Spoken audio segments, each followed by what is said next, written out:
Hey YouTube, BRTech155 here. I'm back again talking about my Rock Island Armory 1911 A1. Now, there's a lot of, I've been, just like I do when I'm picking up a new hobby, I delve into the internet forums and I learn the pros and cons of and how things work before I get into it. And there are a lot of criticisms about the 1911 that they're not safe, that other more modern designs, and this is a 100-plus-year-old design, are inherently safer than the 1911. Because as it is, this doesn't have a firing pin disconnector. It doesn't have a manual decocker like say a Beretta M9 does. But actually, if you familiarize yourself with the features of this weapon, it is pretty safe. It's actually very safe. Of course, the most important safety feature of any weapon is the operator. You got to know what you're doing, and you got to know how to safely handle it. So, before we get into that, before I get to handling this,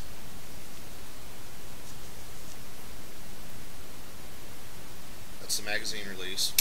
I'm going to drop the magazine, and I'm going to open the chamber and visually inspect. Oh, I can't show the camera. The chamber is empty. Now, the 1911 comes with, some people say 3 safeties. I'm going to really call it 2.5 safeties because one of them you really don't want to use. And I'll cover that one first. There's the hammer on the 1911. Basically has 3 positions: hammer down, half cock, full cock. Now, let me go back.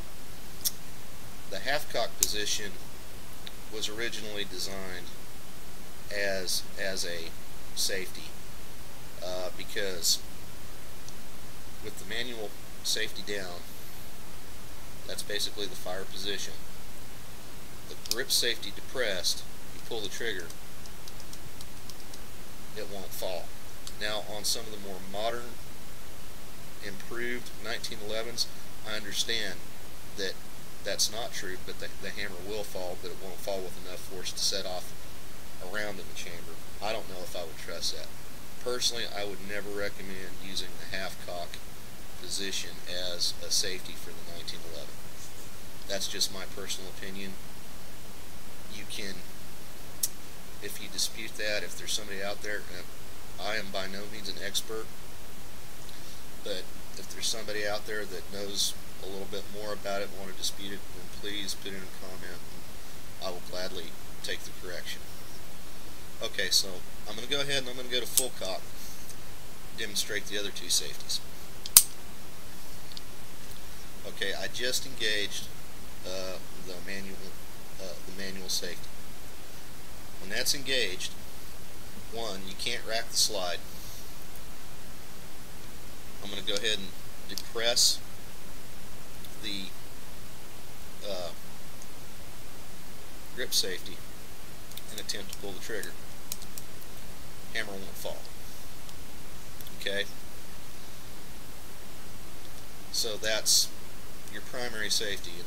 This is how, if you go on the 1911 forums and people talk about carrying in condition 1, this is kind of sort of what condition 1 looks like. Actual condition 1 would have, full condition 1 would have a magazine with bullets inserted and a round chamber. That just looks scary, but in fact it's really the safest way to carry this weapon in a state of readiness, because all you have to do is flip down the the manual safety, and you're ready to fire. And if you think about it, even though you don't see it, the safety can only be engaged when the hammer's down. And that's the way the safeties work on a lot of weapons. The AR platform, the M4 platform, you can only put that weapon on safe if it's cocked, if the hammer's down. You got a Ruger 1022, same way. You can only engage the safety on a Ruger 1022 if the hammer's down. The difference is, in those rifles you can't see it, the hammer's hidden. On this weapon, the hammer's exposed. But I digress. Alright, so now let's talk about the grip safety. I'm going to go ahead and I'm going to take the manual safety off. I'm going to disengage the manual safety. And you notice I'm not gripping the pistol tightly. I'm not engaging the grip safety. The hammer won't fall. Now, I go ahead and engage the grip safety. The safety's down, and I'm actually just going to lower the hammer gently, even though it's unloaded. So that's it. I mean, so basically for this gun to fire, 3 things got to happen. Number 1, the hammer has to be cocked. Number 2, manual safety has to be disengaged. Number 3, you have to have a firing grip that depresses that grip safety. And number 4, so it's actually 4 things, you have to pull the trigger. That's, you know, that's a lot of roadblocks to preventing a negligent or an accidental discharge. You know, and the most important thing is, you know, it goes back to that thing between your ears that's connected to this thing on your firing hand, your trigger finger. You know, you never, ever, ever put your finger inside that well, inside that finger guard. You never put your finger on that trigger until you're ready to fire.